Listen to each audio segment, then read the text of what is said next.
तत्सवितुर्वरेण्यं भर्गो देवस्य धीमहि धियो यो नः प्रचोदयात्. Om Shanti Shanti Shanti. Namaste, dear friends. Now I am starting a very important video on the basis of Swami Annamalai's book, Final Talks. Annamalai Swami was direct disciple of Maharshi Ramana. So Annamalai Swami came to Bhagwan in 1928 and spent nearly all of the following 10 years serving him, initially as his attendant and subsequently as the supervisor of all the building projects that Sri Ramanasramam undertook during his period. The full story of Annamalai Swami association with Bhagwan has already been told in his autobiography, Living by the Words of Bhagwan. Many of the stories that Annamalai Swami alludes to in this book are told fully in their proper context in this earlier work.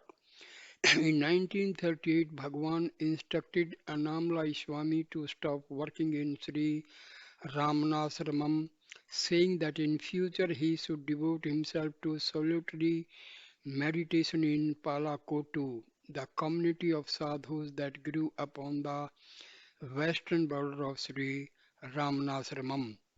Bhagwan even went so far as to say that Annamalai Swami should not visit him in the ashram anymore. However, the harshness of this edict was considerably softened by the fact that Bhagwan came to Palakotu every day and often visited Annamalai Swami in his home, a small house that Bhagwan himself had helped to design. See, these sages, they have their own way of doing something good to a particular person. So, just directly it may seem that Maharshi is angry, but in a very, very subtle way, it was, this instruction was actually to help Annamalai Swami. So we cannot understand their, you know, it's very difficult to understand their what they want in a particular activity. So after Bhagwan passed away in 1950, Annamalai Swami lived and did sadhana in this house for many years, devoting all his energies to carry out the spiritual teachings that Bhagwan had imparted to him. Annamalai Swami has said that his years of constant meditation in the 1950s and 60s finally brought him to a continuous awareness of the self. In the 1980s, devotees, many of them foreigners, began to visit Annamalai Swami in order to get instructions on Bhagwan's teachings. Some of the dialogues from this period appears as the final portion of Living by the Words of Bhagwan. The visitors to his ashram and the readers who subsequently encountered these teachings in book were often surprised by the elegant and transient way in which Annamalai Swami passed on the teaching that had been given to him by his master. Though he had had virtually no formal education, his deep experience of the subject matter enabled him to communicate it with rare authority. Unfortunately, very few of these sessions were recorded, so there is little record of these teaching sessions that took place in the 1980s and 90s. However, in 1995, the year that Annamalai Swami finally passed away at the age of 89, Audio recordings were made of the sessions that took place between March and October. This small book is an edited record of what turned out to be the last 6 months of Annamalai Swami's teaching career.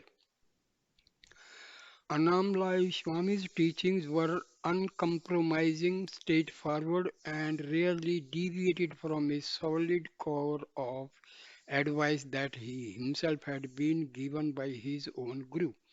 However, they were delivered with a force and a gentle humor that was irresistibly attractive. In the last few years of his life, his small room was invariably packed on the afternoons that he dispensed his wisdom. In offering this book to the general public, it is my hope that it will be found to be as useful and stimulating as the earlier collection of teaching. May the blessings of Bhagwan be on this small but valuable teaching record. So, this book was actually edited by David Godman in October 1999 at Tirumanalai. Tirumannamalai. Annamalai Swami. Now, his instructions start from here onward. Annamalai Swami says, mind is just a shadow. Attempts to catch it and control it are futile. They are just shadows chasing shadows. You cannot control or eliminate a shadow by chasing it or by putting a shadow hand on it. These are just children's games. See, we cannot control mind because mind is nothing but the chain of thoughts originating from the soul. Soul is infinite, so anything coming from infinity, infinity cannot be controlled. So, as we cannot chase our shadow, can we chase our shadow? No. So, same way, mind cannot be controlled. Swami Ramtirtha once told a story about a small boy who ran down the street trying to catch up with the head of his shadow. He never managed because no matter how fast he ran, the shadow of his head was always few feet ahead of him. His mother, who was watching him and laughing, called out, "Put your hand on your head." When the boy followed this instruction, the shadow hand caught up with the shadow head. This was enough to satisfy the boy. This kind of advice may be enough to keep children happy, but it won't produce satisfactory results in the realm of sadhana and meditation. Don't chase your shadow thoughts and your shadow mind with mind control techniques because these techniques are also shadows. Instead, go back to the source of the shadow mind and stay there. When you abide in that place, you will be happy, and the desire to go chasing after shadow thoughts will no longer be there. See, instead of struggling for controlling the mind, it is always better direct the mind to go back its source. And the source of the mind is the soul, the real self. So, try to divert the mind to go back to its source, that is the spiritual heart, where lies the real self. And mind should submerge into Atma. That is the way self realization is achieved. See, please follow these instructions, you because he is a self realized soul and he has got the instructions and teachings and every help from Maharshi Ramana. So each and every word and sentence of Annamalai Swami is true, authenticated, and very helpful. Bhagwan often told the story of a man who tried to get rid of his shadow by burying it in a pit. This man dug a hole and then stood on the edge of it in such a way that his shadow was cast on the bottom of the hole he had just made. After lining it up in this way, he started throwing soil on the shadow in an attempt to bury it. Of course, no matter how much soil he put in the hole, the shadow still remained on top of it. Your mind is an insubstantial shadow that will follow you around wherever you go. Attempts to eliminate or control it cannot be succeed while there is still a belief that the mind is real and that it is something that can be controlled by physical or mental activity. Because mind is not at all real. That is the very important thing to know. Mind is not real. It is just, it does not exist in reality. It is just the thoughts arising from the soul constitute this mind. So, if we can control the arising of thoughts, the mind can be controlled. So, instead of controlling the mind, the better just stop the arising of thoughts from the soul. That is the ultimate controlling of mind. Now, a question is put to Annamalai Swami. But this shadow mind must still be eliminated by some means. Annamalai Swami answers, when self realization happens, mind is no longer there.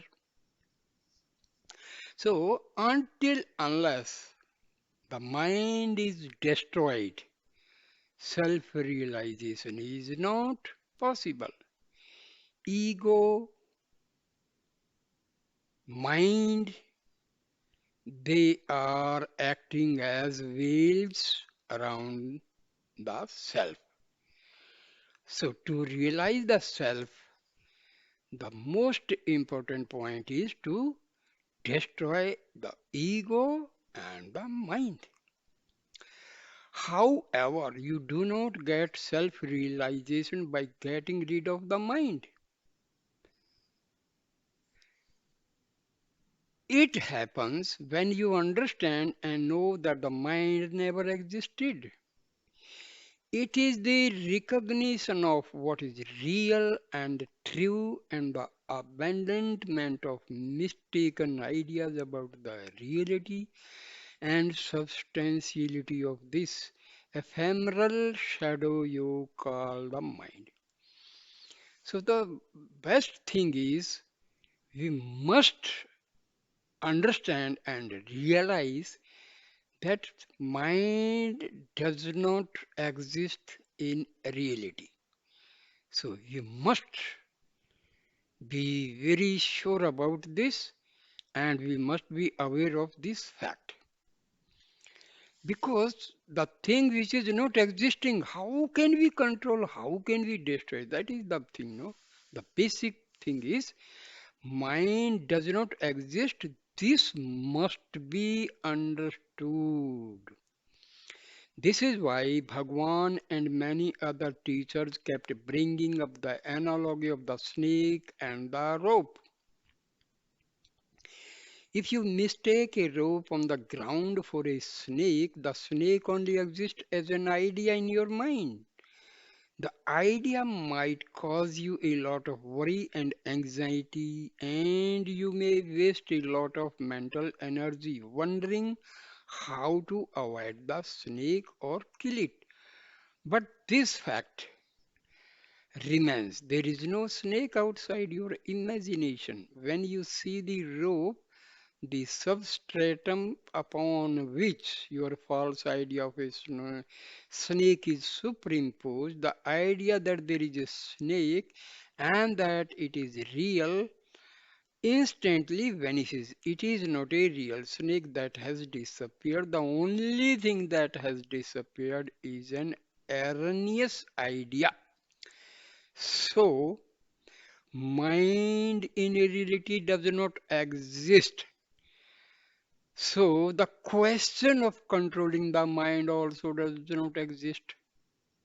The thing which is not existing, how can we control it? How can we destroy it? We cannot destroy the thing which is non-existent. The substratum upon which the false idea of the mind has been superimposed is the self. When you see the mind, the self, the underlying substratum is not seen. It is hidden by a false but persistent idea. And conversely, when the self is seen, there is no mind.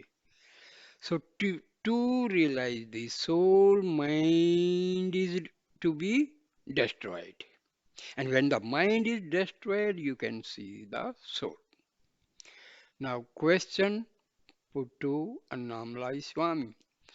But how to give up this false idea that the mind is real?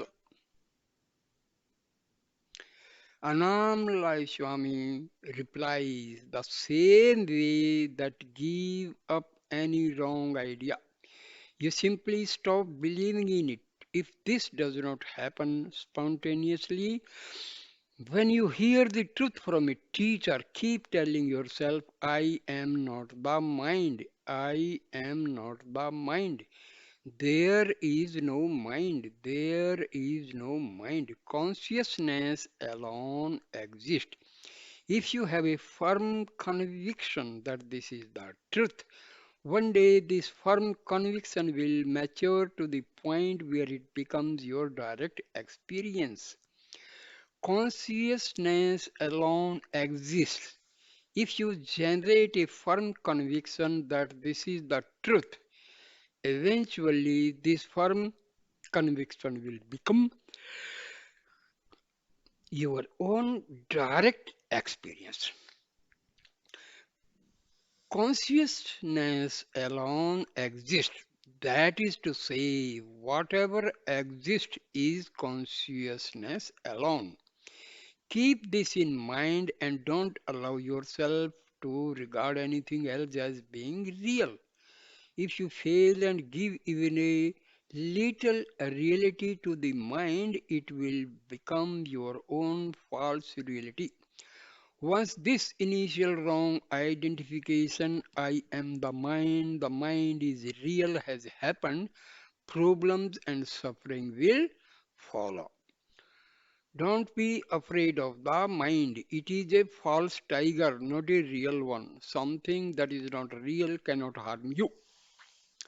Fear and anxiety may come to you if you believe that there is a real tiger in your vicinity. Someone may be making tiger noises as a joke to make you afraid, but when he reveals himself, all your fears go because you suddenly understand that there never was a tiger outside your imagination. So same way we should not worry about the mind because mind does not exist. So the thing which is not existing, why should we afraid of that? So this is the basic question and basic understanding. Now a question is put to Swami Annamalai. Question. One can have a temporary experience of the self, the underlying reality, but then it goes away. Can you offer any guidance on how to stabilize in that state? Annamalai Swami replies, a lamp that is lit may blow out if the wind is strong. If you want to see it again, you have to relight it. But self is not like this. It is not a flame that can be blown out by the passing winds of thoughts and desires. It is always bright, always shining, always there. If you are not aware of it, it means that you have put a curtain or a veil in front of it that blocks your view. Self does not hide itself behind a curtain. You are the one who puts the curtain there by believing in the idea that are not true. If the curtain parts and then closes again, it means that you are still believing in wrong ideas. If you have eradicated them completely, they will not reappear. While these ideas are covering up the self, you still need to do constant sadhana. So, going back to your question, the self does not need to stabilize itself. It is full and complete in itself. The mind can be stabilized or destabilized, but not the self. Question put to Swami Annamalai.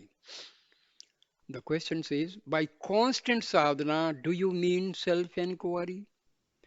Annamalai Swami replies, yes, by strength of practice, by doing this sadhana, this veil will be removed completely. There will be no further hindrances. You can go to the top of Arunachala, but if you are not alert, if you are not paying attention, you may slip and end up at a Ishanya Math, a Hindu institution at the base of the hill. You have to make an enormous effort to realize the self. It is very easy to stop on the way and fall back into ignorance. At any moment, you can fall back. You have to make a strong, determined effort to remain on the peak when you first reach it. But eventually, a time will come when you are fully established in the self. When that happens, you cannot fall. You have reached your destination and no further efforts are required. Until that moment comes, constant sadhana is required. Question to Annamalai Swami. Question. Is it important to have a guru at this stage, this period when constant effort is required? Annamalai Swami replies. Yes, the guru guides you and tells you that what you have done is not enough. If you are filling a bucket with water, you can always add more if there is still space. But when it is completely full, full to overflowing, it is pointless to add even a single drop. You may think that you have done enough and you may believe that your bucket is full, but the guru is in a better position to see that there is still a space and that more water needs to be added. Don't rely on your own judgment in this manner. The state you have reached may seem to be complete and final, but if the Guru says you need more sadhana, trust him and carry on with your efforts. Bhagwan often used to say, the physical Guru is outside, telling you what to do and pushing you into the self.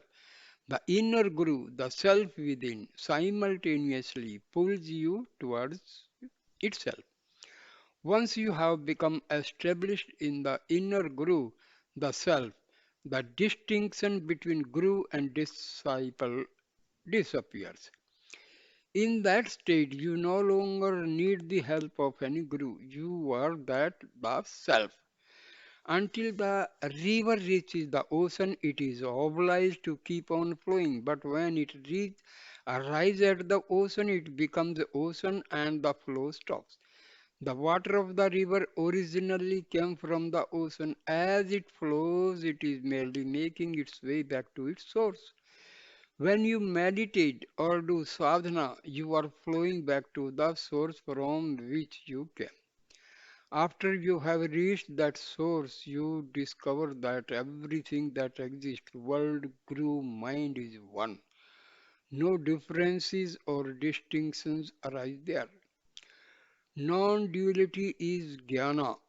Duality is samsara. If you can give up duality, Brahman alone remains and you know yourself to be that Brahma. But to make this discovery, continuous meditation is required.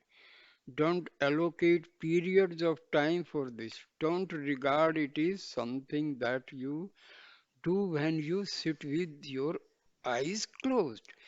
This meditation has to be continuous. Do it while you are eating, walking, and even talking. It has to be continued all the time. Okay. Question to Annamalai Swami. How does the jnani relate to his body? How does it feel to him? Annamalai Swami replies, the jnani is not really aware of the body, or if he is, he feels it like akasha, space itself. After one of the operations to remove the tumor on Bhagwan's arm had been completed, I was worried enough to send a girl who worked for me to the ashram to ask how Bhagwan was. I could not go myself because Bhagwan has asked me not to visit him. When this girl told Bhagwan why she had come, he started laughing very loudly. I interpreted this to mean that nothing had really happened. His laughter was a message to me that Bhagwan was not his body and that I should therefore not be upset or worried by anything that happened to it. Years before I was walking on the hill with Bhagwan when he remarked, I don't feel the weight of the body at all. I feel as if I am walking weightlessly through the sky. I sometimes have the same feeling when I am walking around. Question to Annamalai Swami. I was not here yesterday, but it seemed that someone asked a question about the vibration that comes of a jnani. You also apparently talked about the vibrations that ordinary people and bad people give off. Can you repeat what you said? Annamalai Swami replies, a jnani's vibrations stay even after he leaves the body. All people leave vibrations in the places they have been and lived. Jnanis leave a good vibration and bad people leave a bad vibration. I am not talking about a gross physical phenomenon that everyone can feel. The vibration that a jnani leaves is subtle. Radio broadcasts that only be heard if one has a radio that is tuned to the right frequency. You tune into a jnani's vibrations by having a quiet, still mind. This is the wavelength of the broadcast. If you have not tuned yourself to receive this frequency, you cannot expect to experience or benefit from the vibration that a jnani may have left in a place. See, this is a very important phenomena. In India, people visit pilgrim places, pilgrimage places. Why? Because these places had been visited by realized souls, sages, rishis, mahatmas. So their vibrations still exist on those pilgrimage places. So this type of vibrations may help a sadhaka. See, this is very simple. If you visit a place where animals are butchered, there you can never experience peace of mind. Once you visit such a place, a butchery where animals are butchered, you cannot have the peace of mind. Why? Because the vibrations are negative. If you visit the ashram of a sage, there you will get peace of mind because the vibrations are positive. So, if you have not tuned yourself to receive this frequency, you cannot expect to experience or benefit from the vibration that a jnani may have left in a place. Question put to Annamalai Swami. Is the intensity of the vibrations more if we stay closer to a living jnani? Annamalai Swami says yes. Another question is put to Annamalai Swami. Is it the same with the Arunachala? Annamalai Swami says yes, no doubt about it. Bhagwan himself has said that if one lives at the foot of Arunachala, one does not need any kind of initiation. If one's intentions are pure and holy, merely living here can be a good sadhana. Guhai Nama Shivaya, a saint who lived on the hill a few centuries ago, said in one of his poems that this Arunachala hill draws seekers in the same way that a magnet attracts iron. In ancient times, the Shakti, the power of this hill was hidden, but Bhagwan made it open to everybody. Bhagwan sang about this in Aksara Manamalai, verse 98. I have made public your doings, do not hate me for this. It was rare for Bhagwan to make such an open declaration about something that he had done or accomplished. He rarely used the word I when he referred to some event that had happened in earlier eras of his life. Sometimes he would use the passive form, something happened to me. At other times he would go to the extreme of using someone else's name when he was telling a story about something that happened to himself.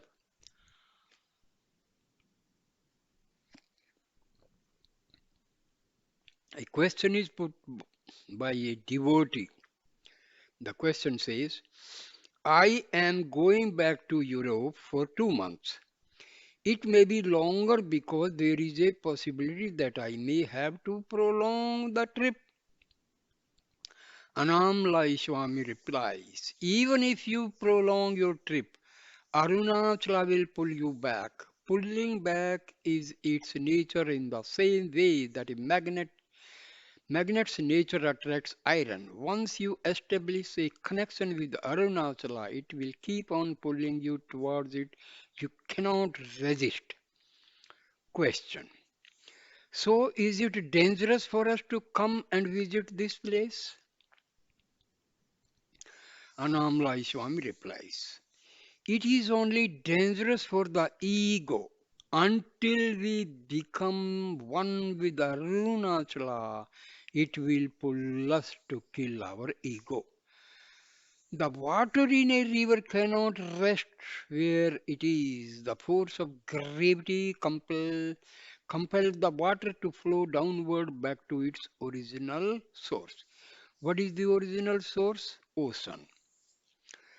Question. You said that merely living near Arunachala could be good sadhana. The same thing must be true of living near a jnani. You have told many stories about how living with Bhagwan transformed people even those who were not making much effort to meditate or do any other formal sadhana.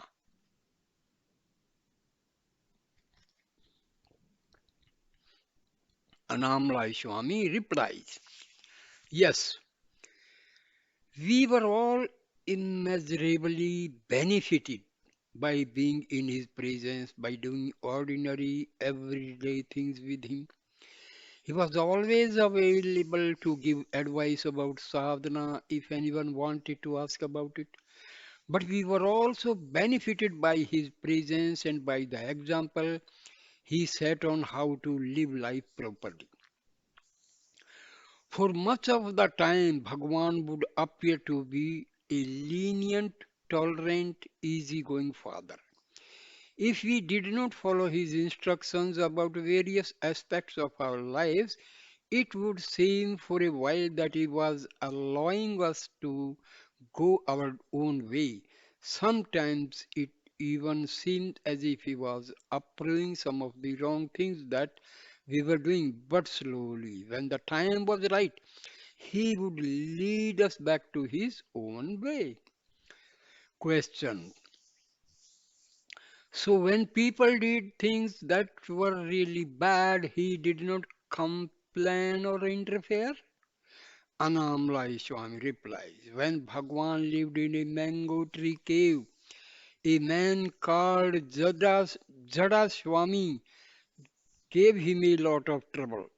At the beginning of their relationship, whenever Jada Swami conducted a puja, he would invite Bhagwan along and then ask him to bang the drum at the culmination of the ceremony. This effectively relegated Bhagwan to being a minor functionary in Jada Swami's puja. Jada Swami would put on quite a good show, so much so that many passing pilgrims or members of the public would be attracted to these ceremonies. It helped, of course, that Jada Swami got a very imposing figure. With his long matted hair and fierce look, he looked like an archetypical ascetic sadhu. However, many people attending the pujas noticed the radiant expression on the face of the young boy who was banging the drum, and some of them began to prostrate to him because they could detect something of his radiant holiness. Jada Swami got very jealous when he saw this happening. But he tried to recoup some of his self-esteem by telling this visitor, he is my disciple, so you can do namaskar to him as well. Bhagwan never objected when Jada Swami behaved like this or made untrue claims about him being a disciple. When it became clear that Bhagwan was going to attract a big following of his own, Jada Swami got jealous and tried to drive him off the hill. On one occasion, when Bhagwan was sitting outside Virupaksa cave, Jada Swami even tried to kill him by rolling a big boulder onto him. Bhagwan, who was sitting with his back to Jada Swami, got an early warning of the attack when he heard some little pebbles cascading down the rock behind him. Bhagwan jumped up and caught Jada Swami red-handed. When he confronted him and asked him what he was doing, Jada Swami tried to bluff his way out of it by saying that he was just playing a practical joke. I was just doing it to see if you would get afraid, he said. Bhagwan never criticized him even after this incident, and the two of them continued to live side by side on the hill for several years afterward. Question. This behavior, these things that Jada Swami did, they are not the sort of thing that one would expect from a sadhu living on Arunachala.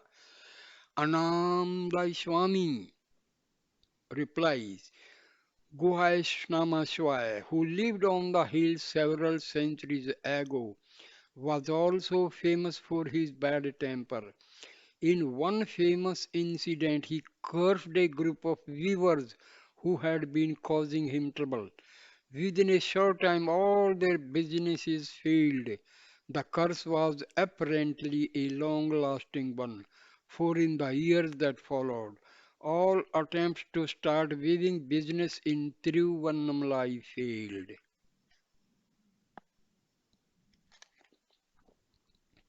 Question. So, would you say that Bhagwan was very tolerant of people who treated him badly? Annamalai Swami replies, yes.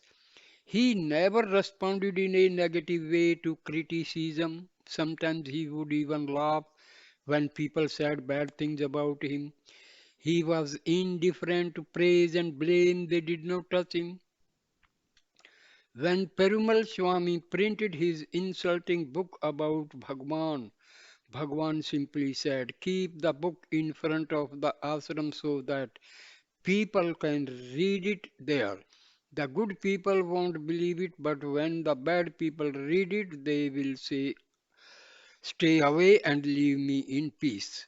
This happened in 1930s at a time when large crowds of people were starting to come to Ramana's Ramam. Perumal Swami did a good job of distributing the book himself, for many of the casual visitors from town stopped coming. It was a bit of a break for us because many people would just come at mealtime hoping to get a free meal. These freeloaders were disturbance for all of us. Sundaram, Annamalai Swami's translator. The same thing is happening here. We cooked, Sundaram is further to this answer. We cooked a special meal for Punarvasu and invited some devotees to eat. Without telling Swami, one man brought 17 extra people, none of whom were devotees. We had never seen any of them before. We had only cooked food for 15 people. If one or two extra people had come, we could have managed, but we could not give a meal to all these extra people. We divided the food up to into very small quantities and fed all these unknown people who had just shown up to eat. When the meal was over, they started wandering around, making a nuisance of themselves. They disturbed the people who were still cooking in the kitchen and they stole the sandals of one of our devotees. Swami does not mind meeting with sadhaks who want to discuss important spiritual matters, but he does not like these functions where lots of people come. He is very weak most of the time and he wants to save his energy for important matters. Annamalai Swami laughing. I just give vibhuti to most of the people who come. But no matter how much I discourage visitors, they still come often for no good reason at all. I am physically weak, so I can only deal with people for short periods nowadays. I am a bit like a well that is fed by a small spring. A few people taking buckets of water out at the same time will empty the well. Then they will have to wait some time for the water to flow in again before they can take more water. A devotee who came to Annamalai Swami had so much pain in one of his legs. He found it very difficult to sit comfortably on the floor. After Annamalai Swami had observed the difficulties the man was having, he made the following remarks.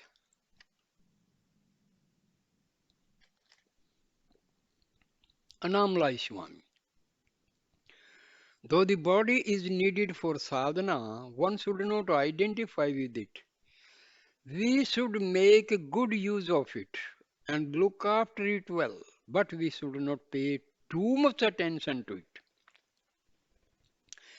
There are so many thoughts in the mind, thought after thought, they never stop. But there is one thought that is continuous, though it is mostly subconscious. I am the body. This is the string on which all other thoughts are threaded.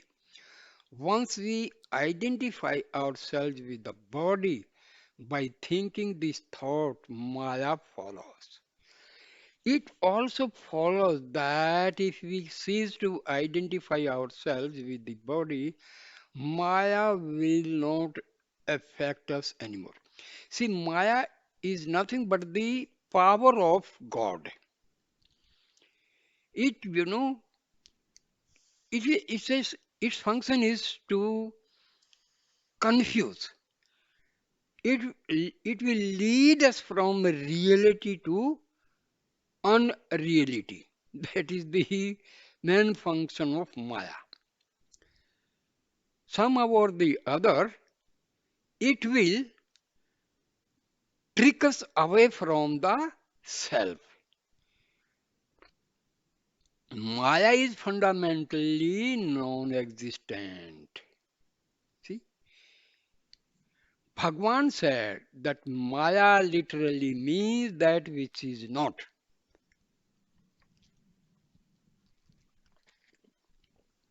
So Maya is non-existence. It is unreal because everything that Maya produces is an outgrowth of a wrong idea. It is a consequence of taking something to be true that is not really true. How can something that is not real produce something that is real?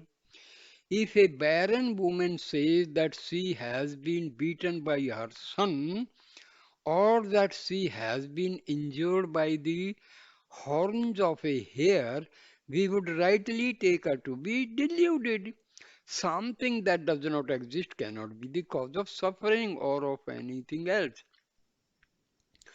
Maya may appear to be real, to have a real existence, but this is a false appearance. The truth is, it is not real. It has no existence at all. How to get rid of this?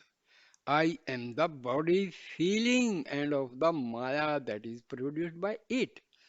It does not when there is this Saman Bhava, the equanimity or equality of outlook that leaves one unaffected by extreme opposites such as happiness and unhappiness, pleasure and pain.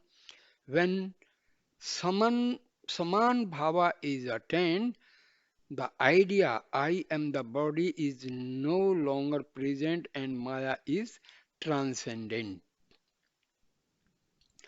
Question put to Annamalai Swami. Is the body to be regarded as unreal, as not me? What attitude should I have towards this body and all the sensory information it provides me with?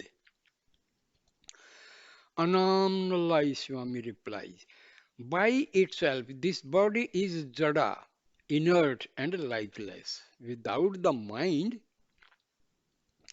the body cannot function. And how does the mind function? Through the five senses that the body provides. Mind and the body are like the tongue and teeth in the mouth. They have to work in harmony with each other.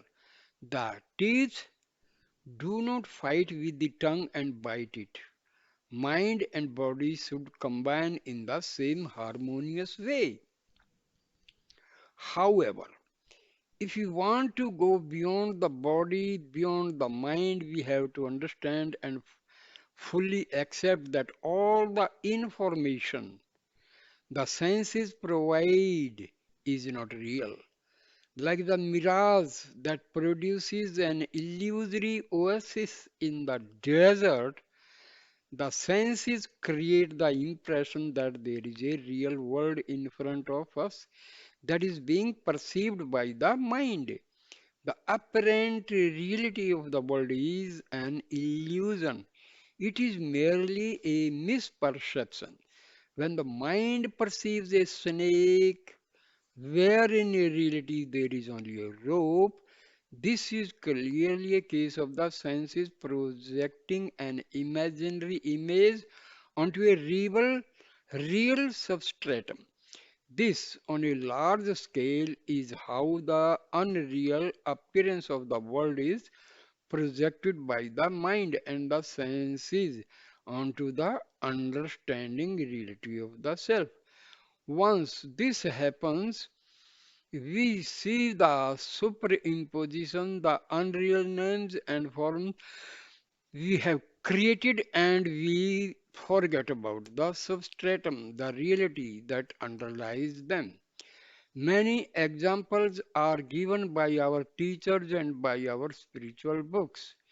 If you see a carved wooden elephant, for example, at some point you forget that it is only wood. You see the form of the carving and your mind gives that form the name elephant. While your mind is registering this name and this form, you are no longer registering the object as a block of wood. It is the same when you see jewelry made out of gold. You see a shape, call it a ring or a necklace, and while you are studying the form, you temporarily forget the substance it is made of. Self inquiry is the process by which attention is put on the substratum instead of on the names and forms that are habitually imposed on it.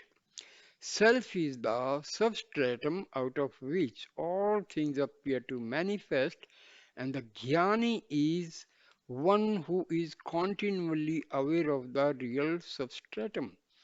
He is never deluded into believing that the names and forms are perceived by the senses have any real existence. Whatever we see in this room, for example, that picture of Bhagwan over there is unreal. It has no more reality than the objects we perceive in our dreams. We think we live in a real, materially substantial world and that our minds and bodies are real entities that move around it. When the self is seen and known, all these ideas fade away and one is left with the knowledge self alone exists. Question. If I regard all the people that I see and meet as unreal projections, what do I base my moral sense on?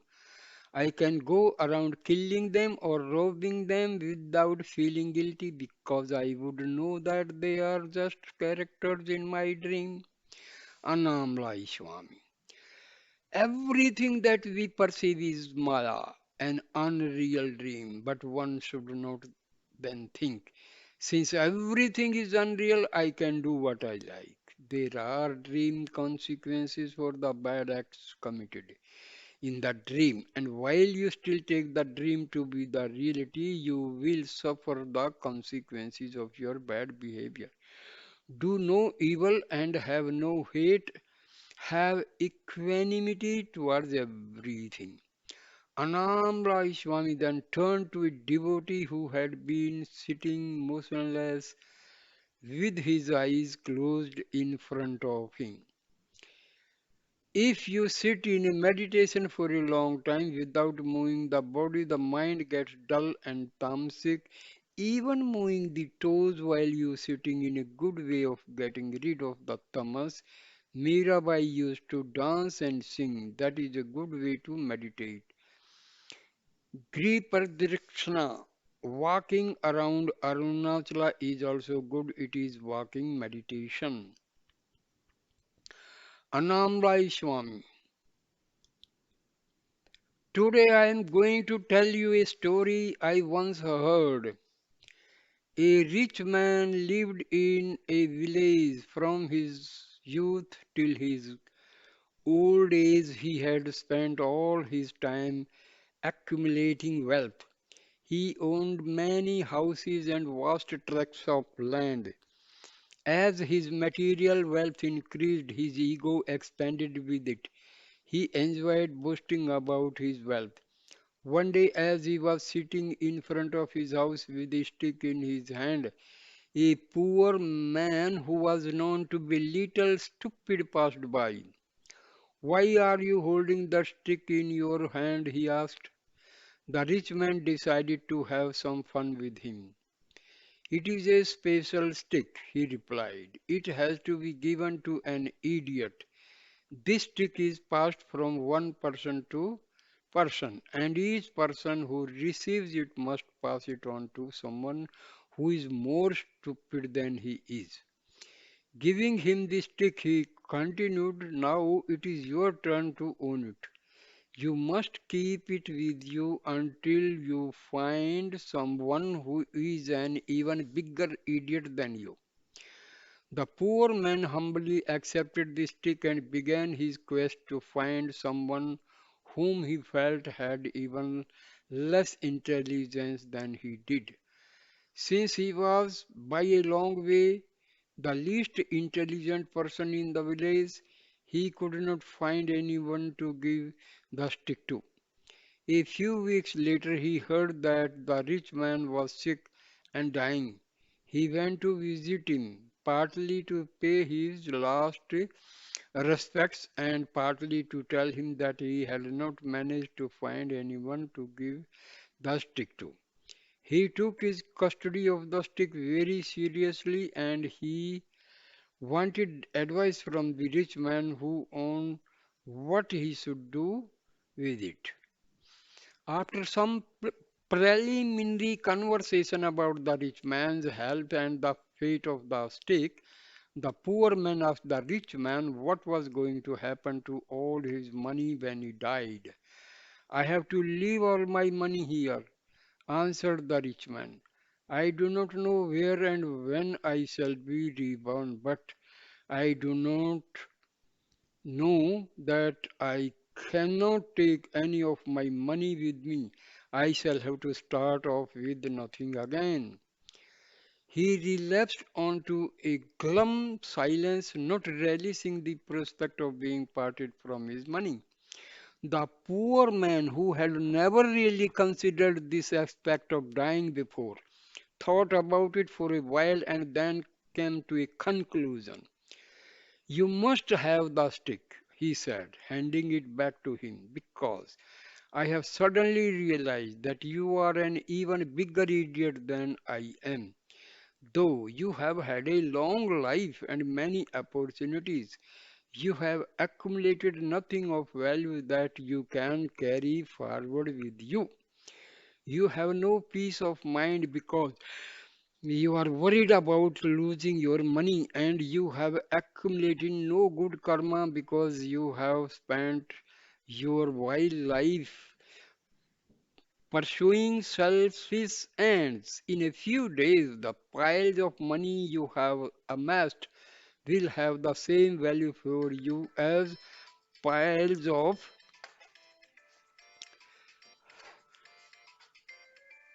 ama- have the same value as piles of garbage. This money will have no value.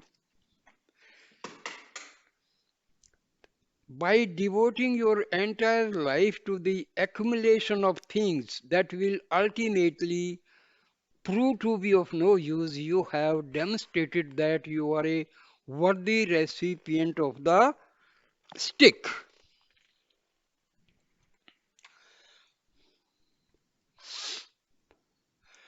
He placed the stick on the rich man's bed and left. That reminds me of a strange comment a disciple once made about his guru. He called his guru a heap of garbage and referred to himself as a hen. When he was asked about this, he replied, a hen can always find something good to eat so long as it keeps busy scratching around in the garbage. But effort is required. If the hen stops scratching, the supply of food stops. Question. I was not here yesterday, but I was told that someone asked the following question. I have been following Bhagwan's teachings for many years, but without any obvious benefits. I don't feel any peace. What am I doing wrong? Why am I not getting results?